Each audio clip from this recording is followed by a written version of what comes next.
What's up, Facebook and YouTube? I just want to get back at you. I had a couple videos I'm trying to upload, having some problems with my equipment. I think I've got everything serviced and everything's got a little bit better performance for me. I'm trying to upload all these 3 of these videos tonight. It's gonna be some old stuff coming at you, but at the same time, I throw this new one in there. Tomorrow night we've got Yuri Foreman and Miguel Cotto battling for the super welterweight or junior middleweight title.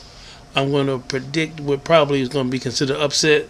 I think Yuri Foreman is going to surprise a lot of people.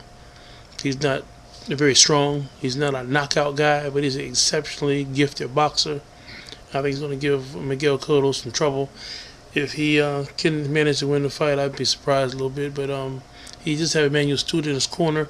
But I think with Cotto, he's been through a lot of changes. Lost of his father, 2 devastating losses for whatever happened in the Margarito fight. But the Manny Pacquiao fight was straight up. He just got destroyed. They said Kaladi actually beat him. I don't know. I saw the fight. I kind of thought it might have been a draw, but I think Yuri Foreman is going to surprise us. The Rabbi Israeli world champion. I think he's going to surprise us. The NABF super welterweight guy, Green versus the name I can't pronounce. I'm going to go with the champion on this one. Green looks good. I don't know a lot about the champion. I saw a couple clips of him. He looks like he's a pretty good fighter. Long jab. He has pretty good skills. So somebody's O's got to go, but I'm gonna go with the champion to retain. I don't know too much about any other fights coming up. I know Chavez, son of the legend, is gonna be fighting Buddy, John Buddy or whatever. I don't know why he's campaigning at middleweight. I think it's too heavy for him. I think he should go back down to the junior welter. But his brother Omar is making some noise there. Maybe that's what the difference is. He wants to get up, but why go away to middleweight when you can get into the welterweight mix? We do know that the best fighters in the world are there. You've got #1 in the world, Floyd Money Mayweather, no ifs, ands, or buts about it. #2, Manny Pacquiao. Probably #4 or 5 is Berto. Mosley just slips off right now. He's not even on the list right now. He's a good fighter, but I don't think at this point in his career he's going to be top dog anywhere anytime soon. He talked a lot of trash, and he had a big world spotlight, and he fumbled the ball. So I don't think we're going to see Mosley again in anything major. But back to my original statement, I don't understand why he's campaigning as a middleweight. Maybe figure there's no action going there, but there is a guy from Germany, the Sylvester guy, BF champion, who could be trouble. He's strong, he's consistent. These European fighters with their style is beginning to confuse American fighters for some reason. At one point, American fighters could just generally destroy a European because they're upright, they kind of box kind of stiff. But these stiff upright is also blocking a lot of punches, keeping guys from landing jabs. They can't get hooks off, and they're coming straight down the pipe and destroying the American fighters. Vitali and Vladimir Klitschko have basically balled up all the American contenders, threw them up in the air, and hit them with a bat all the way out the park. David Haye may be, from England, may be an opportunity to change that. I think if he takes Vitali on, he can win. He can't beat Vladimir. I don't think anybody can beat him right now. Not only is he got Emmanuel Stewart in his corner, #1. #2, he's strong. He knows how to use his reach in the better now. His balance is better. He's kind of like a Lennox Lewis Part 2 because he's improved from when he was younger. He was strong anyway, big and strong, but he's learned how to utilize those tools.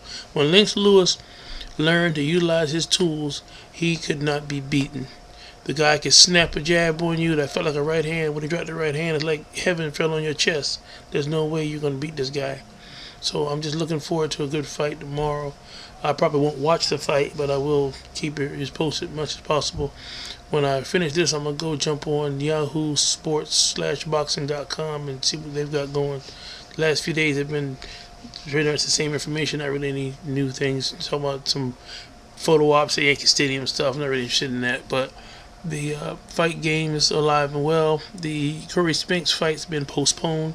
The winner of this Cotto fight with Yuri Foreman could engage in unification with Corey Spinks if he wins. There are a lot of people thinking the challenger can beat him. Don't know. If he wins, it could be an interesting matchup. Corey Spinks is not a power puncher, but that's what I said. He's a boxer.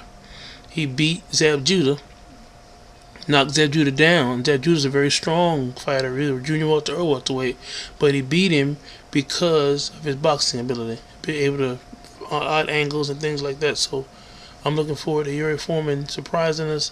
If he wins, I doubt we see unification, but if Cotto wins, you never know. Cotto's trying to regain what he's lost from his beatdown from Manny Pacquiao. I reiterate, Manny Pacquiao, I think November 13th is a date set aside for him to decide what he's going to do. There are negotiations going, but I don't really see him getting with Floyd Mayweather in any size, shape, or form. I don't see him being able to beat Floyd, but I really don't know who else they both can fight. If they want to get the money and run, this is their opportunity. Berto's not ready. I'd rather see Berto fight Pacquiao than some no-name guy like Claudia or whatever, but Berto's not ready. Mosley and Berto still is attractive, but at this point, Mosley's proven not to be the best, so why bother? There's two guys to chase. Those are the two top guys. Berto's going to have to play the waiting game right now. But if for some opportunity doesn't come with the Floyd fight, I would love to see Berto Pacquiao. I would love to see it, whether there's titles on the line, unification, or what. I would love to see that fight. And I think that it would be interesting for like 5 or 6 rounds. Berto's powerful. He's got speed. He can take a good shot. I think it would be a real good test for both of them. And it would eliminate one other chip in the who's the best out of this top echelon discussion. So don't have a whole lot for you. I got a lot of filler in here with my opinion on a lot of things. But that's what this is all about. Have fun. Voice my opinion on some of these fights coming up. I watched a lot of old clips. I watched some of the Floyd versus Angel Man Freddy fight. I've been watching a lot of stuff. Those of you on Facebook know, because everything I watch there always shoots over automatic. I got them linked. So but I've been doing a lot of research, looking at some old stuff. I got a lot of old fights on VHS. I'm trying to work on transferring them, maybe to DVD or upload them into my system. I've got hundreds of hours. I've got over 300 6-hour videotapes for the boxing from start to finish. Carbajal, Roy Jones, De La Hoya. I mean, I've got some everybody. So like I said, I'm looking forward to try to get that going between now and end of the year. I just got another one of my computer systems worked on, so I'll be able to bring some better stuff coming up, better editing, better lighting. I'm working on all kinds of things. But that's Baines Inc., Zemo's son. Every Industries coming at you 2010 and beyond. I'm going to try to upload these 3 videos I have set for you, and I hope to see you soon. The fight tomorrow night is going to be, to me, a pretty good one. Not going to be a blockbuster. It should be a pretty entertaining fight. And I'm doing research to find what's happening with Chad Dawson and some other fighters who we haven't heard from in a minute. Light heavyweight division, cruiserweight division got 2 big guys fighting for, I don't know if it's a vacant title or a number one contendership. I forget what I read over it real quick, but there's some action going on this weekend, and I'm trying to hit you back probably the time tomorrow night or Sunday morning or Sunday afternoon, give or take. Busy schedule. I'll get back to you. In the meantime, Baines Inc.